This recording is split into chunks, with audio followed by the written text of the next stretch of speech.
वैकुंठ चतुर्दशी का पर्व हर वर्ष कार्तिक मास के शुक्ल पक्ष की चतुर्दशी तिथि को मनाया जाता है, क्योंकि इस दिन भगवान विष्णु और भगवान भोलेनाथ दोनों की एक साथ पूजा की जाती है।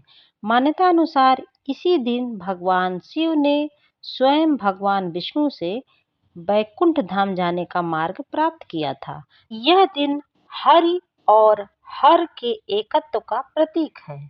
इस दिन भगवान भोलेनाथ और भगवान विष्णु दोनों की एक साथ पूजा करने से सारे पाप नष्ट हो जाते हैं और जीवन में सुख समृद्धि आती है तथा मोक्ष की प्राप्ति होती है।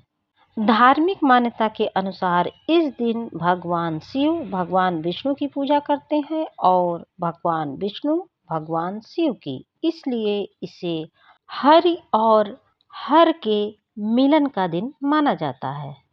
वैकुंठ चतुर्दशी के दिन ब्रह्म मुहूर्त में उठें, स्नान करें और साफ वस्त्र पहनें। मंदिर या फिर पूजा की जगह को साफ करें, चाहे तो गंगा जल छिड़क दें। घर के मंदिर में भगवान शिव और भगवान विष्णु की मूर्ति को स्थापित करें।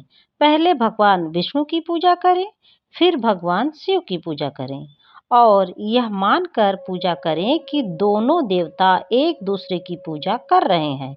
यानी विष्णु जी शिव जी को बेलपत्र अर्पित करते हैं और शिव जी विष्णु जी को तुलसी, और अंत में आरती करें तथा भोग लगाएं।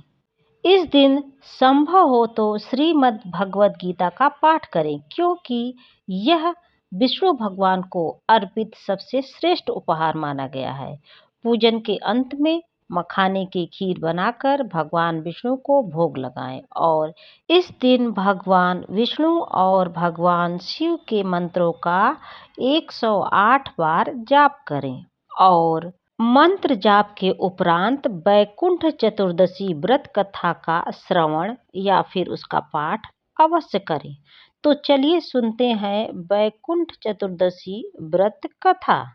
एक बार भगवान विष्णु जी ने यह संकल्प लिया कि वह काशी नगरी में भगवान शिव को 1000 स्वर्ण कमल पुष्प अर्पित करेंगे। भगवान विष्णु ने एक एक कर स्वर्ण कमल भगवान शिव के चरणों में अर्पित करना प्रारंभ कर दिया। जब वे कमलों की गिनती करने लगे तो उन्होंने देखा कि एक पुष्प कम है। वास्तव में यह कोई संयोग नहीं था। भगवान शिव स्वयं उनकी परीक्षा लेने के लिए एक कमल पुष्प को अदृश्य कर चुके थे। तब भगवान विष्णु ने क्षण भर विचार किया और कहा, मुझे तो कमल नयन कहा जाता है, अतः यदि एक पुष्प कम है तो मैं अपने नेत्र का कमल ही अर्पित कर देता हूँ। इतना कहकर भगवान विष्णु ने अपना एक नेत्र निकालकर भगवान शिव को समर्पित करने का प्रयास किया। विष्णु जी की यह श्रद्धा देखकर भगवान शिव अत्यंत प्रसन्न हुए और उन्होंने तुरंत प्रकट होकर विष्णु जी की आंख वापस कर दी और उन्हें सुदर्शन चक्र प्रदान किया तथा विष्णु जी को वरदान देते हुए कहा कि हे विष्णु, तुम्हारी इस भक्ति के कारण यह तिथि सदा के लिए वैकुंठ चतुर्दशी या फिर वैकुंठ चौदस के नाम से जानी जाएगी। जो भी भक्त इस दिन विधि विधान पूर्वक मेरी और तुम्हारी पूजा करेगा उसे वैकुंठ धाम की प्राप्ति होगी। इस प्रकार यह तिथि श्री हरि विष्णु और हर यानी शिव के एकत्व का प्रतीक बन गई। इसीलिए यह तिथि बहुत पावन मानी जाती है। तो दोस्तों, यदि मेरा यह वीडियो आपको अच्छा लगा हो तो उसे ज़्यादा से ज़्यादा लाइक करें, शेयर करें और यदि चैनल पर नए हैं तो सब्सक्राइब भी अवश्य कर दें।